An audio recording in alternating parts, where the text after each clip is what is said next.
What's up, everybody? I'm Coach Tyler with Fencer's Edge, and today we are going to be going over a distance trap for saber fencing. Now, I'm going to be going over a few actions and how these actions all play off of each other and how you can use them to be really effective in your saber fencing. Now, all of these actions happen right off the start, right when the referee says fence, and don't really travel up and down the strip. It's all done what I call in the box, in between the two on guard lines. So all of these actions that I'm about to show you today are built off of having a really good and solid direct attack off the line. So right when the referee says fence, you have a really clean and solid and fast direct attack off the line. This is crucial. This is what's going to build on the traps that I'm going to show you later on. So let's take a look at this first direct attack. And here we go. Fence. Okay, so let's watch that one more time in slow motion. All right, now this touch here is a simultaneous touch, but I want to talk to you about what makes a really good direct attack off the line. So number one, if you notice my feet, I'm the fencer on the right here. If you notice, I'm not taking a really big step. So taking a nice medium step, almost just to where your heel is coming past the on-guard line, not by a whole lot. So when you overreach with your step in saber fencing off the line, it can make your arm pump, it can make your action slower and less accurate. So having that first step with the front foot be nice and medium-sized step, all right? Now the second and probably the most crucial part of having a nice clean direct attack off the line is not pumping with your arm. If you notice here, my arm starts moving forward with my advance and then it accelerates at the time of my lunge. Okay, so my arm is accelerating out right when I'm starting that lunge. This is what the referee is looking for. They're looking to see whose arm initiates that final attack first. Okay, so that covers it for this first action. And like I said, this direct attack is going to be crucial for building the traps later on. So let's take a look at one of the traps next. All right, so the first distance trap plays off of that first direct attack. So in the first touch I showed you, I made a really fast direct attack. And now, instead of making that fast direct attack, I'm actually going to stop and make my opponent fall short with their attack so I can repose. Let's take a look. Come on, ready? Fence. Oh. All right, let's watch it one more time in slow motion.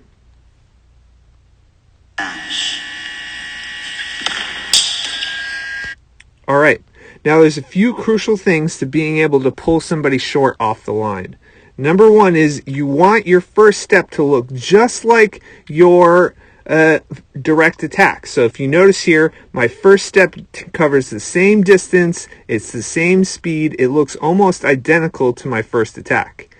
Now, I am stepping up with the back foot here, and then instead of lunging here, I'm actually going to take a step and sit down on my front leg and then push back so that my opponent's attack falls short. Okay? Now, a few crucial things to point out here. Number one, when I make that step and I go to pull distance, I'm pulling my hand back and out of the way. This is really crucial. If you leave your hand out, it allows your opponent to possibly hit your hand on their way down through their cut. So pulling that hand back is a crucial aspect of pulling short. So again, that step instead of the lunge is really crucial. And you'll have to judge your opponent and feel out in the beginning of the bout how long their lunge is so you can get an idea of where you want to stop. Okay? Now, if I stop too early, like let's say I stop here, my opponent can see me stopping and they'll just continue to press and hit. But because I am continuing in and taking a medium-sized step there with my front foot after my first advance, that makes my opponent feel like they can hit, and it makes it look like I'm making my direct attack. So here I do a really good job of pulling him short so I can just land with an immediate repose. Okay?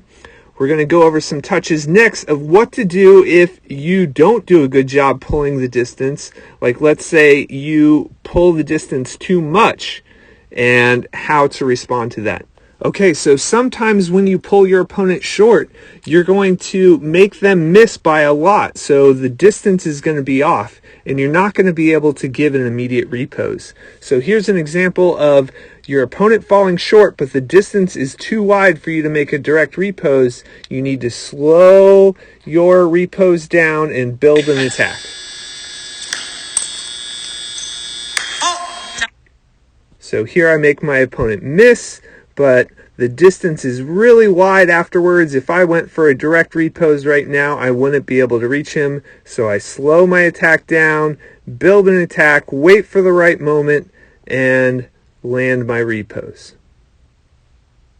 Alright, so sometimes if you go for the distance parry, you're not going to be able to just stop and pull your opponent short. You may have to do some additional backing up after that stop, especially if your opponent doesn't lunge right when you want them to. So you have to be ready to have a backup plan and pull distance even more if that first trap doesn't work. Let's take a look.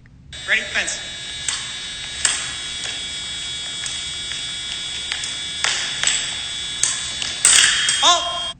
All right, so here I go for the distance trap. I make my advance and my fake attack to try and get him to finish, but he doesn't finish now. So I have to continue to back up, continue to pull the distance using a crossover here to get out of the way. Again, the really crucial part is getting that hand back and out of the way so your opponent doesn't accidentally hit your hand. And because I pulled him short by so much, I have to slow down my repose and build an attack after that.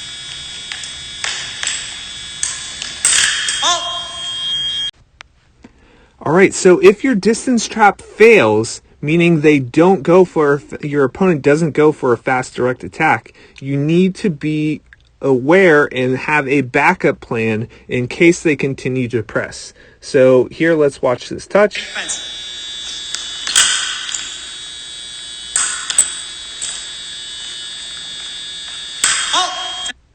Alright, so here my opponent doesn't fall for my distance trap. I go to fake and he continues his attack. So now I am stuck. He is close enough to hit me, but I am able to come back and make a parry. Now, it's really important that if your distance trap fails, you don't just stop right there and let your opponent chase you down and hit you. You need to keep moving the feet so you can stay alive and continue to win the touch. Okay, so let's talk about the next action. This is the next trick, and all of these tricks play off of each other. So in the previous touch, I just got done pulling my opponent short. Now, if you are fencing a fencer who has a little bit of brains to them, once you pull them short once or twice in the bout, they're going to hold their attack and press maybe a little bit deeper to make sure that they're not being pulled short off of that first attack. So that's when the next trap comes in handy. The next trap is attacking in preparation. So you're getting your opponent to hold their attack a little bit longer, and you're going to attack in preparation and catch them in preparation. So let's take a look at this touch. Fence.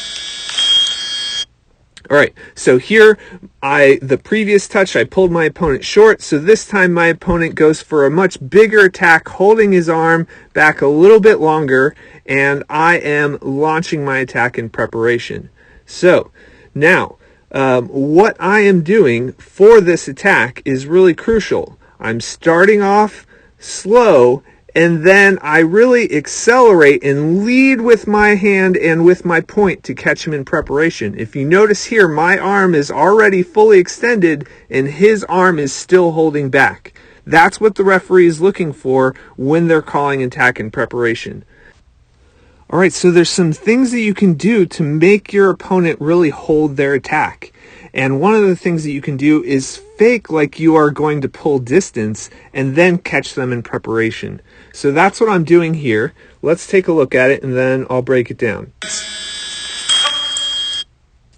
All right, so if you notice here, we'll watch it one more time in slow motion. All right, so if you notice here, with my attack, I take a little tiny hesitation. So I take my first advance, and here's my hesitation. It's very, very small, and I'm kind of standing up higher as if I'm trying to pull distance. And if you notice that my weight is more on my back leg here, which makes me look more like I'm trying to back out of the way and make him fall short. So my opponent sees this and reads like I'm trying to pull him short, so he extends his attack, pulling his arm back, allowing me to change and catch him in preparation. So I pause a little bit and then accelerate, leading with the point, being able to catch him in preparation. Now this one is really clear. It's one light. I time him out before he can even finish. So making that fake distance trap and then changing it to a direct attack and catching my opponent in preparation. All right, so here's another example of the fake distance and then attack in preparation. Fence.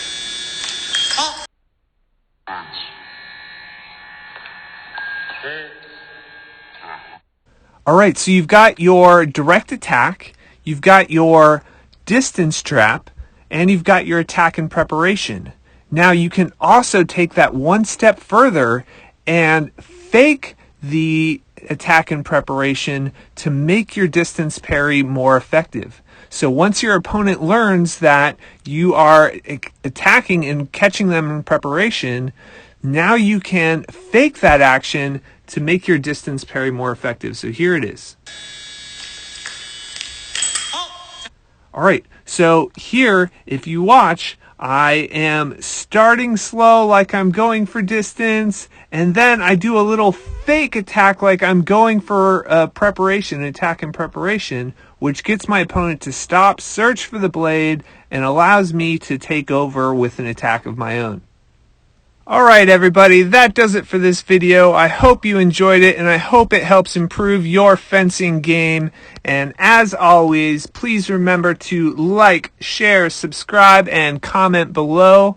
And if you have any questions, please put them in the comments below. I'll be happy to answer them. Until next time everybody, have fun, work hard, and practice.